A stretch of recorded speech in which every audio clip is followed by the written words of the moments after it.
우리 지난 시간에 본문 1절, 2절 말씀으로 중심으로 성도들이 고난을 당할 때 그 고난을 극복하기 위해서 기억해야 될 고난 극복을 위한 제1, 2법칙을 우리가 살펴보았습니다. 자, 복습하는 차원에서 다시 한번 말씀을 드립니다. 첫 번째는 뭐냐면, 첫 번째 법칙은 뭐냐면, 하나님은 오직 하나님만 아시는 어떠한 이유 때문에 지금 우리를 곤경에 처하게 하실 수 있다는 것, 반드시 그렇다는 것이 아니라 그러실 수도 있다는 것, 그걸 기억해야 된다는 겁니다. 두 번째, 하나님께서 만일 하나님께 순종하는 가운데 고난을 허락하셨다면 그 고난에 대해서는 반드시 좋은 결과로 책임져 주신다는 것, 이걸 믿는 게 중요합니다. 다시 한번 말씀드립니다. 죄 때문에 오는 고난은 회개해야 하나요? 죄 때문에 오는 고난을 말하는 게 아닙니다. 죄 졌는데 여러분들 고난이 오면 그건 회개를 하지 않으면 그 고난은 안 바뀌어요. 그런데 그게 아니고 그냥 내가 평상시 잘 사는 것 같은데 근데 고난이 올 때가 있거든요. 하나님만 아시는 어떠한 이유 때문에. 그럼 그때는 이렇게 두 가지 법칙을 여러분들이 떠올리시면서 그 고난 극복을 해나가셔야 되고요. 자, 오늘은 그 말씀에 이어서 이제 세 번째 고난 극복을 위한 세 번째 법칙을 우리가 좀 보려고 합니다. 여러분, 성도들이요, 예기치 않는 고난에 빠지게 될 때가 있잖아요. 그러면 너나 할 것 없이 하는 행동 중에 하나가 있는데 뭐냐면 그 질문을, 지혜롭지 못한 질문을 해버려요. 지혜롭게 질문을 해야 되는데 지혜롭지 못한 질문을 하는데, 예를 들어 이런 겁니다. 왜 하필 나에게 이러한 고난이 주어졌는가? 여기에 여러분들 매몰되시잖아요. 이미 벌어졌는데 왜 하필 나에게, 왜 하필 내게, 이렇게 부정적으로 반응해서 달라질 건 아무것도 없습니다. 그렇게 근데 보통 질문을 해요. 자, 그러면 어떻게 해야 될까요? 한번 저를 따라주시기 바랍니다. 어떻게 하면 이러한 상황 속에서 하나님께 영광을 돌릴 수 있을까? 아멘. 이렇게 질문하시라는 거예요. 고난이 왔잖아요. 어차피 왔잖아요. 내가 왜 왔는지 나는 몰라요. 그때 여러분들이 질문하실 건 이렇게 질문하시는 거예요. 하나님, 이 고난을 지금 당하고 있는데 이 고난 속에서도 하나님은 어떻게 저를 통하여 영광을 받으시겠습니까? 이런 기도를 할 때 하나님이 감동 안 하실 수가 없을 정도예요. 이건 정말로 중요한 여러분들 그 기도 내용이 되는 겁니다.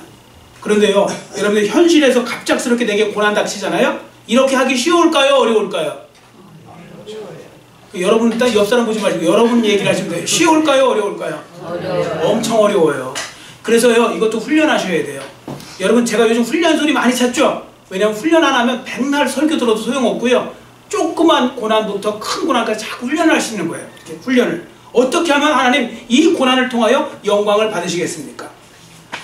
왜 그런가 하면요, 올바른 질문을 할 때 올바른 해결책도 나오는 겁니다. 여러분, 질문이 되게 중요한데 질문을 잘 하셔야 돼요. 아무 질문이나 하신다고 되는 게 아니고 질문을 잘 하시면 답도 잘 찾을 수가 있는 것입니다. 자, 그러면 성도들이 고난 속에서 어떻게 하면 이러한 고난 속에서 하나님께 영광을 돌릴 수 있을까? 이게 왜 올바른 질문이 되는지 본문을 통해 살펴보겠습니다. 자, 본문 3절 4절 말씀 같이 우리 큰 소리로 읽겠습니다. 본문 3절 4절 같이 읽습니다.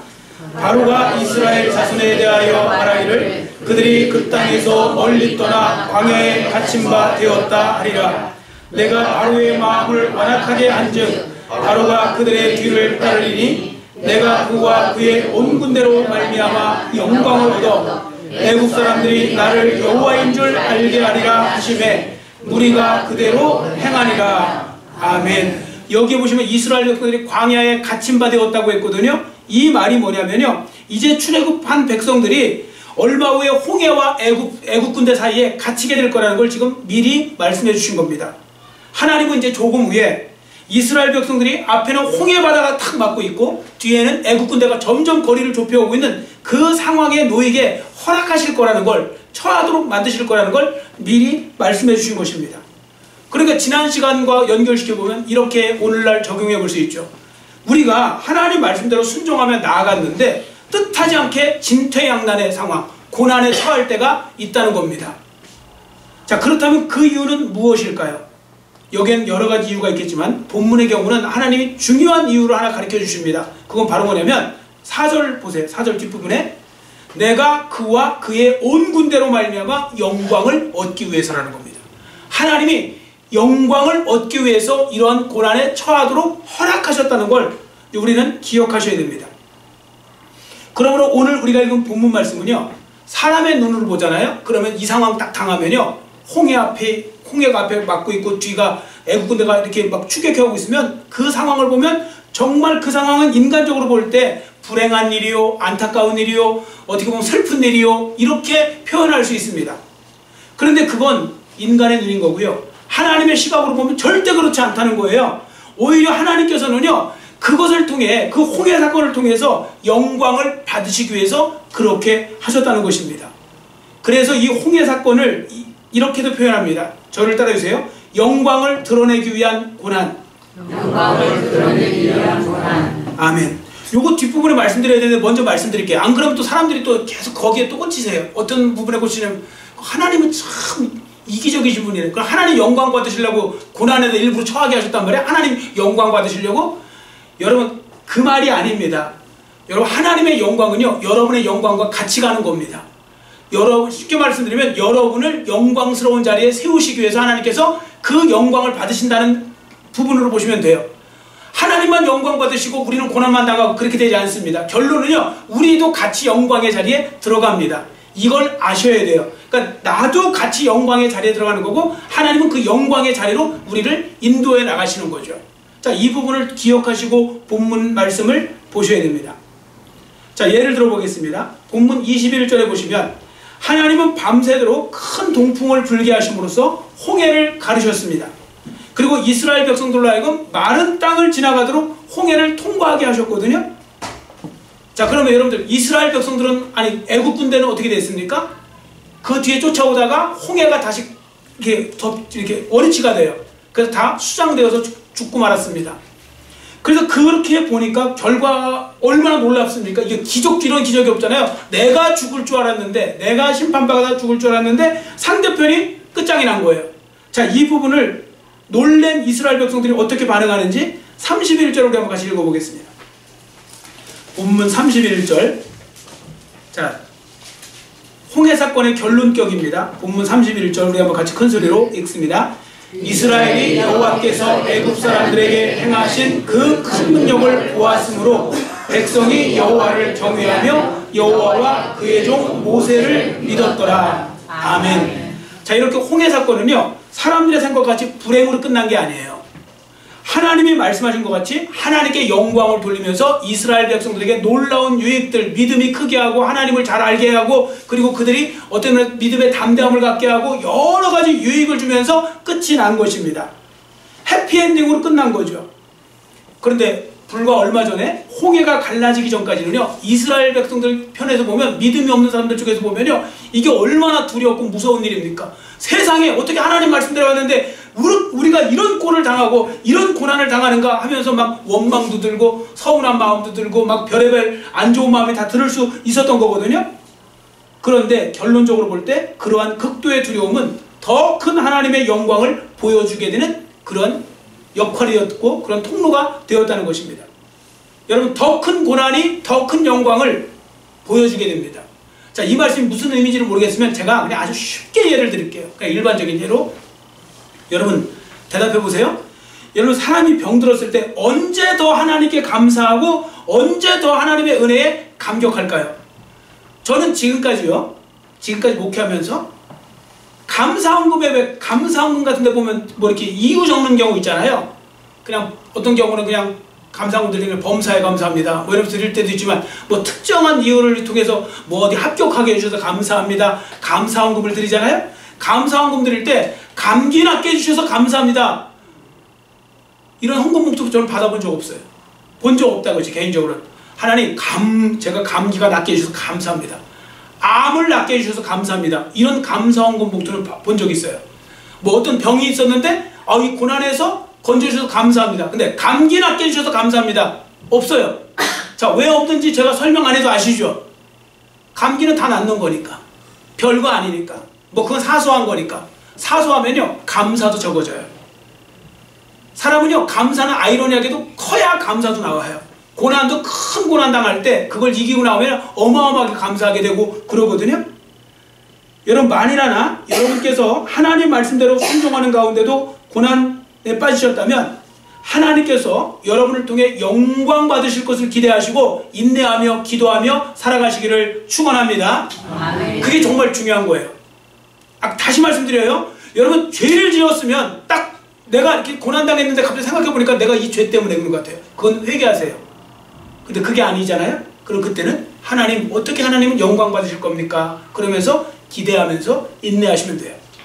그것도 막연히 기다리지 마시고 하나님, 저를 통해, 저의 가정을 통하여, 저의 교회를 통하여 영광 받아 주시옵소서.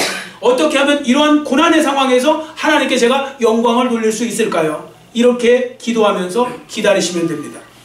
반드시 하나님께서 하나님의 때가 되면 영광을 드러내는 시간을 여러분들에게 가져다 주실 줄 믿습니다. 자, 그러니까 오늘 세 번째 법칙이잖아요. 오늘 고난 극복을 위한 3법칙을 제가 정의를 이렇게 해보겠습니다. 한번 저를 따라해 주시기 바랍니다. 어떻게 하면 지금 주어진 고난 속에서 하나님께 영광을 돌릴 수 있을까를 질문하라. 하나님께 영광을 돌릴 수 있을까를 질문하라. 아멘. 어떻게 하면 지금 이 고난 속에서 하나님께 영광을 돌릴 수 있습니까? 라고 질문을 하라는 겁니다. 이거 정말 중요한 거예요. 그러니까 고난 속에 있을 때 차분하게 하셔야 돼요. 그리고 하나님, 지금 이 고난이 왜 왔는지 저는 모르겠지만 여하튼 이왕 찾아온 고난이라면 이 고난을 통하여 하나님은 어떻게 저를 통하여 영광을 받으시겠습니까? 이렇게 기도하는 거랑 원망하고 불평하고 남 탓하고 있는 거랑은 전혀 다른 겁니다. 그러니까 우리가 고난 극복을 위한 이 법칙을 기억하며 살아가는 것이 중요한데요. 왜냐하면 성경에는 이 부분을 많이 말씀하세요. 성경에 보면 하나님의 영광을 위한 고난이 주어지는 것을 여러 곳에서 말씀하시는데 예를 들어보겠습니다. 두 가지만 좀 예를 들어볼게요. 첫 번째, 요한복음 9장에 보시면요. 여러분 왜 거기에 그 실로암 이야기 나오면서 나면서부터 맹인이 있었어요. 나면서부터 맹인이 있었는데 이제 앞을 못 보는 거죠. 자, 그 맹인을 두고 제자들이 예수님께 이렇게 말도 안 되는 질문을 하는 거예요. 그 당시 사람들의 일반적인 생각이에요. 예수님, 이 사람이 맹인 된 건 누구의 죄 때문입니까? 부인의 죄, 아니까 부모의 죄입니까? 자기의 죄입니까? 여러분, 자기가 무슨 죄가 있어요? 태어날 때부터 맹인이었으면 자기가 뱃속에 있는 뭔 죄를 져서 그렇게 자기의 죄 때문에 이런 소리를 합니까? 자, 여하튼 오늘날도 마찬가지예요. 사람들은요, 이렇게 죄를 짓잖아요. 아니, 무슨 고난이 오잖아요? 그러면 상대편을 너무 쉽게 판단하시면 안 돼요. 어떤 고난당하는 분 보고, 예를 들어, 고소하다 소리는 안 하더라도, 저 무슨 죄 졌으니까 저러지. 이렇게 하지 마세요. 자기도 당할 수 있어요. 그렇게 하시면 안 돼요. 그건 본인만 아는 거예요. 본인의 죄 때문에 오면 회개하시면 돼요. 근데 그거 아닌 구도 올 수가 있어요. 여러 가지 상황에서 올 때 함부로 판단하지 마시라고요. 누구의 죄 때문입니까? 그랬더니 예수님께서 너의 질문 자체가 잘못되었다. 그러면서 예수님은 뭐라고 하셨냐면 이 사람이 눈먼 것은 하나님의 능력을 나타내 주기 위해서 눈먼 것이라. 그렇게 예수님은 말씀해 주시고요. 그리고 땅에서 그 침을 뱉어서 흙 진흙을 이기셔갖고 그걸 눈에다 발라주시고 실로암 못에 가서 씻으라고 했습니다. 그랬더니 씻었더니 눈이 나았다고 했거든요. 회복이 되었죠. 하나님의 능력과 영광을 드러내신 겁니다. 그래서 그들은 그 사람을 통해서 그 주위의 많은 사람들은 하나님의 능력에 놀라고 예수님을 높이는 그러한 어떻게 보면 오히려 결과적으로 합력하여 선을 이루는 모습을 그들은 경험한 거죠. 자, 요한복음 11장에 또 가잖아요. 요한복음 11장에 가시면 이번에 조금 더 극적인 이야기가 나와요. 마르다와 마리아가 있는데 마르다와 마리아가 자기 오라비가 누구죠? 나사로죠. 나사로인데 나사로가 병들어 죽게 된 거예요. 그래서 사람들을 보냈어요. 예수님께 보내갖고 우리 오라비 나사로가 지금 죽게 되었으니 오셔서 고쳐달라고. 그랬더니 예수님께서요 금방 안 가시는 거예요. 근데 여러분 그거 아세요? 요한복음 11장 3절인가 거기 보시면요 예수께서 사랑하시는 나사로라 그랬어요. 근데 안 가시는 거예요. 그리고 이틀을 더 머무시다 이미 가셨더니 죽은 지가 나흘이나 된 거예요. 시체에서 냄새가 날 정도로 그렇게 상황이 바뀌어버린 것입니다. 자, 그러면 여러분 그 당시 마르다 마리아의 입장에서 한번 생각해 보세요. 예수님이 늦게 오신 것에 대해서 속상한 부분 없었을까요? 저는 있었을 거라고 생각합니다. 여러분의 입장이라고 생각하시면 되게 서운하고요. 아니 하나님, 예수님 우리 되게 사랑하신다면서요. 근데 이렇게 이틀이나 늦게 오세요? 더군다나 지금 죽어서 벌써 냄새가 나나이다. 이런 표현을 우리가 볼 수 있잖아요. 요한복음 11장 21절을 제가 봉독해 드립니다. 요한복음 11장 21절에 마르다가 뭐라고 했는지 들어보세요. 마르다가 예수께 여짜오되 주께서 여기 계셨더라면 내 오라버니가 죽지 아니하였겠나이다. 자, 여러분, 이거 긍정적인 의미로 말했을까요? 부정적인 의미로 말했을까요? 이 말, 이런 부정적인 이야기로, 부정적인 의미로 말한 거죠. 이런 거예요. 예수님 좀 빨리 오시지. 왜 이렇게 늦게 오셨어요? 서울에 사는 거예요. 주께서 여기 계셨더라면 내 오라버니가 죽지 아니하였겠나이다. 이렇게 완곡하게 돌려서 이야기한 거지만 그 안에는 되게 서운한 게 들어온 거예요. 화도 났을지도 몰라요. 예수님이니까 뭐라고 못한 거죠. 자, 마르다의 이 말에 예수님은 아주 특별한 말씀을 주셨거든요. 자, 그 말씀은 우리 한번 같이 읽어보겠습니다. 앞에 보시고, 자, 앞에 보시고 요한복음 11장 40절 우리 같이 읽겠습니다. 예수께서 이르시되 내 말이 내가 믿으면 하나님의 영광을 보리라 하지 아니하였느냐 하시니. 아멘. 이게 예수님이요 나사렛 무덤 앞에서 하신 말씀이거든요. 근데 이거 잘 보셔야 돼요. 내가 믿으면 하나님의 영광을 보리라 하지 아니하였느냐. 이건 벌써 했다는 이야기잖아요. 과거형으로 말씀하신 거죠. 내가 이미 벌써 말하지 않았느냐. 그런 뜻입니다. 예수님은요 내가 믿으면 하나님의 영광을 볼 거라고 말씀을 해놓으신 거예요. 자, 언제 해놓으셨을까요?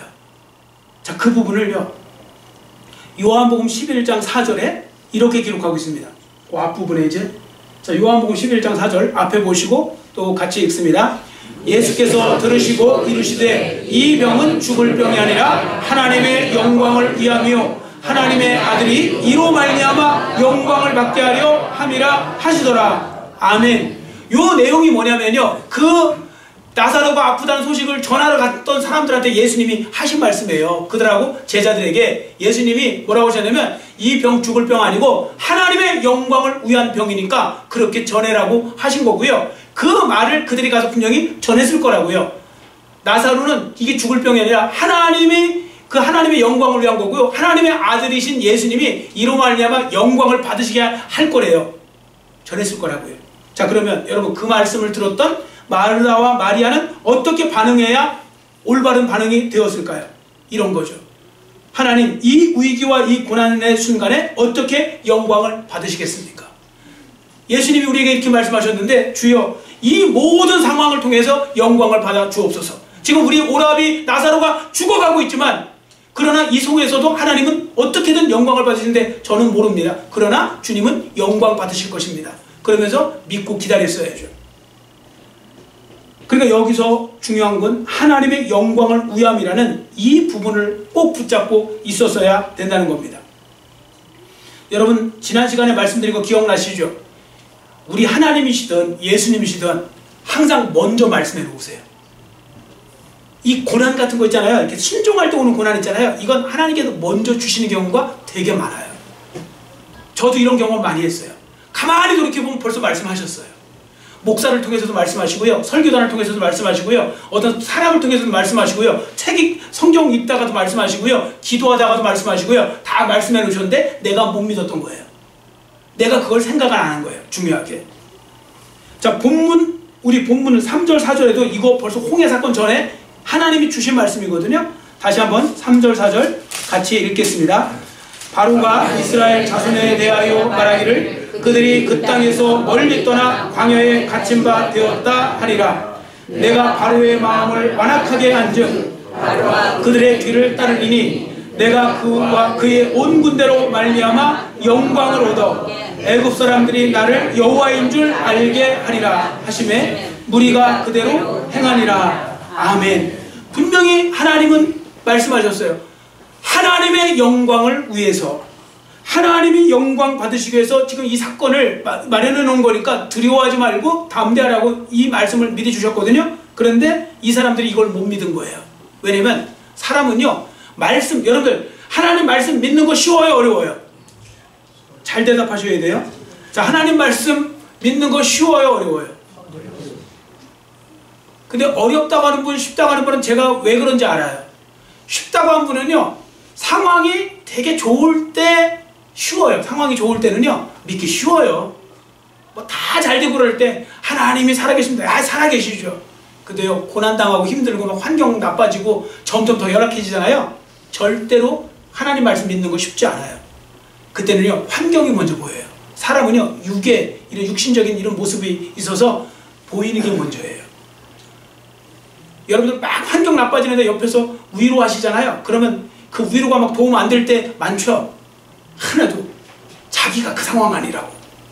제가 목회하면서 어떤 때 좀 씁쓸했던 것 중에 하나가 뭔지 아세요? 성도분들끼리 이렇게 하시더라고요. 서로 믿음 좋은 척 하시면서 이렇게 하시는 거예요.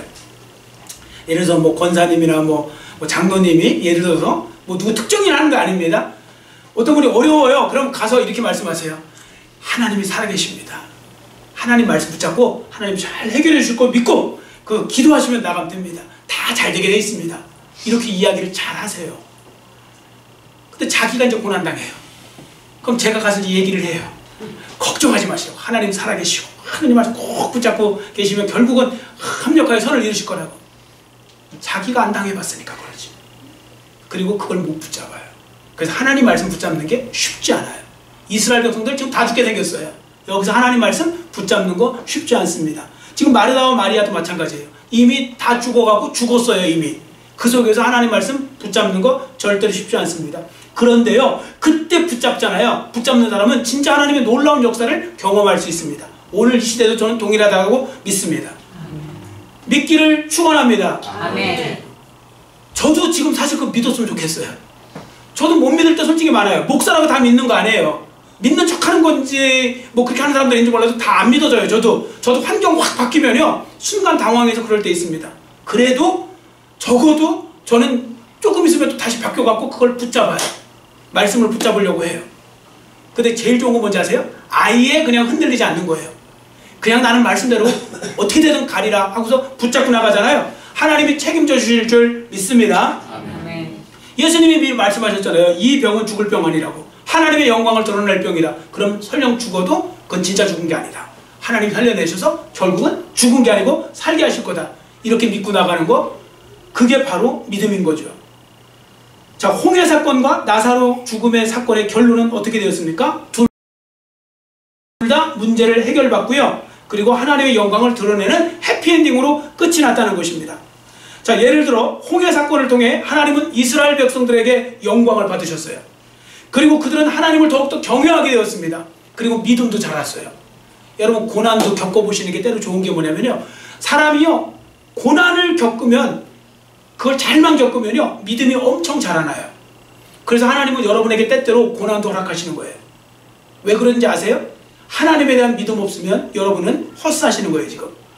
그래서 하나님은 우리에게 믿음이 있어야 천국까지 안전하게 갈 수 있다는 걸 아시기 때문에 우리에게 믿음을 키우시는데 하나님의 관심은 거기에 있어요.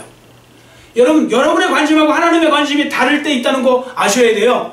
우리는 그러잖아요. 뭐가 관심이 있냐? 이 땅에서 잘 먹고 잘 살고 높아지고 유명해지고 뭐 건강하고 이런 것만 생각할 때 하나님의 관심은 거기 없어요. 정작 그 목사들이 기분 좋으라고 그냥 가끔씩 그렇게 해주는 거지, 하나님은 정작 그런 거에 관심 없어요. 하나님의 관심은 믿음 키우는 데 관심이 있어요. 어차피 믿음 갖고 천국 가는 거지, 돈 갖고 가는 것도 못 가고 뭐 이름 갖고 가는 것도 아니고 명예 갖고 가는 것도 아니고 건강하다고 하는 것도 아니거든요. 자, 그런 부분들 속에서 하나님은 우리의 믿음을 키우시기 위해서 때로는 사랑하는 자들에게 고난도 허락하시는 거예요. 세상에 제일 불쌍한 사람 누굴까요? 죄 짓고 살고 하나님 안 믿고 사는데 아무 어려움 없이 정말 그 어떻게 보면 호강하면서 얘를 산다. 그럼 그 사람이 제일 불쌍한 사람이에요. 그 사람은 구원받을 기회도 없는 사람이니까요. 그러니까 우리가 고난받는 것에 대해서 잘 생각하는 것이 중요한 것입니다. 자, 그래서 결국은 불행하게 끝나게 하지 않고 해피엔딩으로 끝나게 만들어주신 하나님이시라는 겁니다. 자, 요한복음 11장 45절 앞에 보시고 같이 큰 소리로 읽겠습니다. 마리아에게 와서 예수께서 하신 일을 본 많은 유대인이 그를 믿었다. 아멘. 믿었다고 그랬죠. 많은 사람들이. 여러분, 예수님이요 나사로를 특별히 더 사랑하셔서 특별히 더 큰 고난을 주신 거예요. 그 가정에 더 큰 위기 속에 놓이게 만드신 거예요. 왜? 더 큰 영광을 드러내기 위해서. 그 당시에는요 예수님은 벌써 많은 사람들을 병을 고치셨어요. 그렇기 때문에 예수님이 병 고쳤다면 아이 뭐 고치시는 분이잖아. 근데 죽은 사람이 난 적이 없어요. 근데 예수님이 그 나사로를 죽은 자로서 살아나게 하신 거예요. 사람들로 하여금 정말 놀라운 어떤 그 기적을 통해서 예수님의 영광, 하나님의 영광, 그리고 그 나사로 집안에 대한 그 영광, 그걸 하나님께서 다 한꺼번에 얻도록 만드신 겁니다.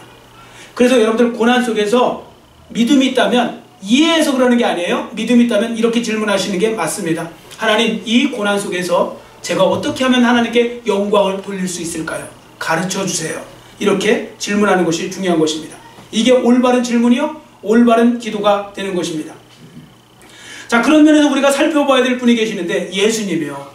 예수님 그 고난과 환난 속에서 예수님은 어떻게 반응하셨는지 우리 볼까요? 자, 예수님은 하나님의 영광만을 생각하셨다고 성경은 말씀합니다. 자, 앞에 보시고 요한복음 12장 28절 같이 큰 소리로 또 읽습니다. 아버지여, 아버지의 이름을 영광스럽게 하옵소서 하시니 이에 하늘에서 소리가 나서 이르되 내가 이미 영광스럽게 하였고 또다시 영광스럽게 하리라 하시니. 아멘. 예수님의 관심은요, 아버지 저를 통해서 영광만 받으시면 됩니다. 아버지 영광 받아 주옵소서. 그랬더니요, 하나님께서 내가 이미 영광스럽게 하였고 또다시 영광스럽게 하리라. 여기에는요, 예수님도 영광스럽게 하신다는 거예요. 여러분, 하나님의 영광은 앞에 말씀드렸죠? 하나님만 영광 받으시는 게 아니에요. 여러분도 같이 영광을 받는 거예요. 근데 그때 중요한 도구로 고난을 사용하신다는 거죠. 자, 예를 들어 여러분들 한번 생각해 보세요. 여러분들 혹시 주위에 이런 분이 있죠? 좀 과장하는 거예요. 진짜 그렇다는 게 아니고 금수저로 태어났어요. 하나도 어려움 없고 집안도 좋은데 기가 막히게 잘생기고 이쁘고 거기다가 학력 끝내주고 뭐 모든 게 하나도 부족한 게 없어요. 손만 닿으면 다 잘 되고 뭐 이러잖아요. 자, 그런 상황에 있는 그런 것을 보세요. 여러분들 그런 사람들 보고 여러분들 감동하고 도전받고 위로받고 격려 얻고 그렇습니까? 배 아파서 못 견디면 다행이죠. 그러지 않아요. 그럼 누구한테 영광을 받을까요? 어려웠어요. 너무 힘들었어요. 근데 그걸 다 이겨냈어요. 하나님의 은혜로. 그리고 우뚝 섰어요. 그럼 그 사람을 보고 우리는 감동하고, 근데 왜냐면 그 사람들이 나는 크리스천입니다 했을 때 내가 바로 그리스도인이고 하나님이 저를 도와주셔서 여기까지 왔습니다. 그랬을 때 우리는 하나님께 영광을 돌리고 그 사람도 높이는 거죠. 야, 그 사람 진짜 멋지다. 그 사람의 인생 스토리 끝내준다. 이렇게 말하는 거 아니겠습니까? 아이러니하게도요, 정작 우리를 영광스럽게 만드는 건 고난을 잘 통과할 때 그런 것이지, 다 아무것도 어려움 없으면요 사람들 앞에 질투만 유발하고요 오히려 사람들 앞에 그 기만 꺾어놓고 이렇게 되는 것입니다. 그래서 하나님 앞에 우리가 잘 인생을 해석하는 것도 중요한 것이죠. 그리고 여러분들 또 아셔야 될 건, 하나님은요 고통의 시간을 절대로 낭비하도록 만들지 않으세요. 우리 생각에는 그 순간에 고통당하니까 낭비되는 것 같죠? 안 그래요. 하나님은 합력하여 선을 이루셔서요 그 고통을 갖다가요 더 멋지게 만드세요. 자, 여러분들 우리 왜 노래 중에 찬송 중에 있죠? 이 풍랑 인연하여서 어떻게 해요? 그 다음에 뭡니까? 예, 더 느리게 갑니다 해요? 더 빨리 갑니다 해요? 그렇잖아요. 이 풍랑 인연하여서 더 빨리 갑니다. 그 풍랑 때문에요 더 빨리 가는데, 그러려면 어떻게 하는지 아세요? 풍랑의 방향을 조정할 수 있는 사람이 있어야 돼요. 배 안에 있는 사람은요 풍랑만 나면 앞뒤 분간 못합니다. 어디로 가야 될지 자기가 갈 수도 없어요. 풍랑만 나면. 근데 그 풍랑의 길을 하나님이 조정하시잖아요. 그럼 더 빨리 가는 거예요. 그래서 우리가 고난과 역경이 어떤 때는 더 빨리 가게 만드는 그런 도구일 수 있다는 거. 그래서 하여튼 인생은 잘 해석하는 게 중요한 거고, 예수 믿는 사람들은요 기왕이면 다 긍정적으로 해석해버리세요. 믿음 안에서. 그러면 그게 보게 될 줄 믿습니다. 아멘. 사람이 긍정적으로 해석해야 빠져나갈 생각도 하고 뭔가 도전해볼 생각도 하지, 끝났어 다 끝났어 끝났다고 이미 죽었다고 이런 식으로 하면 무슨 답이 나올 겁니까? 그래서 이렇게 고통당할 때 어떻게 반응하냐는 되게 중요한 것입니다. 그래서 메투엘리라는 분이 이런 재밌는 표현을 썼습니다. 성서주석가인 메투엘리의 말입니다. 하나님은 때로 하나님의 백성들이 가는 길에 장애물을 설치하시는데 그 까닭은 하나님께서 그 장애물을 제거하심으로 영광을 받으시고 그 백성들이 장애물을 제거하도록 도우심으로 영광을 받으시기 위해서입니다. 이렇게 말씀하셨는데, 이게 아까 혼동하지 말라고 말씀드린 거예요. 아니, 그 하나님은 일부러 하나님 영광 받으시려고 일부러 우리를 장애물 앞에 놓고 고통스럽게 하셨단 말입니까? 그게 아니라고요. 그걸 통해서 우리가 영광을 받게 만드시는 거예요. 같이. 하나님의 은혜는요 쌍방이에요. 같이 와요. 같이. 여러분들이 크리스천인데 잘못 살아보세요. 여러분만 욕먹어요? 하나님도 욕먹어요? 대답해보세요. 여러분만 욕먹어요? 하나님도 욕먹어요? 하나님도 욕먹어요. 저 사람 교회 다니는 사람이라며, 저 사람 예수 믿는 사람이라며, 같이 욕먹어요. 영광을 받잖아요? 같이 받는 거예요. 같이. 그래서 그게 얼마나 좋은 겁니까?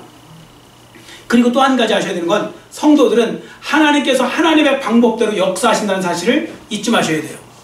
하나님은 어떤 방법이든지 모든 시련과 문제에서 결국은 건져주시는데요, 내 생각, 내 방법대로가 아니에요. 여러분, 어떤 때 그런 경우 많죠. 나는 이렇게 기대했는데 전혀 엉뚱하게 갔어요. 나중에 결과적으로 보니까 하나님의 방법이었어요. 하나님의 방법대로, 하나님의 뜻대로 움직여 나가시는 겁니다. 그리고 중요한 사실은 반드시 건져주신다는 거죠. 자, 그래서 시편 기자의 말씀을 제가 읽어드릴게요. 시편 34편 19절입니다. 시편 34편 19절인데 한번 잘 들어보세요. 의인은 고난이 많으나 여호와께서 그의 모든 고난에서 건지시는도다. 아멘. 의인도 고난이 온대요. 예수 잘 믿어도 고난 와요. 이래저래 안 올 수가 없어요. 여러분, 고난 아무것도 안 오면 여러분들 교만해서 못 사세요. 여러분, 하는 일만 다 잘 되고 하는 것만 다 잘 되고 다 높아지기만 하면 여러분들 교만해서 못 사신다니까요. 그래서 고난도 와요. 하나님 고난도 때로는 허락하셔요. 우리를 겸손하게 하기 위해서, 하나님의 뜻을 보여주기 위해서 여러 가지 이유로 오게 하세요. 그런데 여기서 뭐라고 했습니까? 그 모든 고난에서 건져주신다는 거예요. 여러분, 고난이 오는 게 문제가 아니고 고난에서 건짐 못 받는 게 문제죠. 근데 건져주신다는 거예요. 그렇기 때문에 그 고난에서 건져주실 주님을 생각하면서 여러분들 오늘 고난 극복을 위한 세 번째 법칙을 잘 기억하시기를 바라고, 다시 한번 저를 따라 주시기 바랍니다. 이제 3법칙이에요. 어떻게 하면 지금 주어진 고난 속에서 하나님께 영광을 돌릴 수 있을까? 질문하라. 그렇게 질문하라는 겁니다.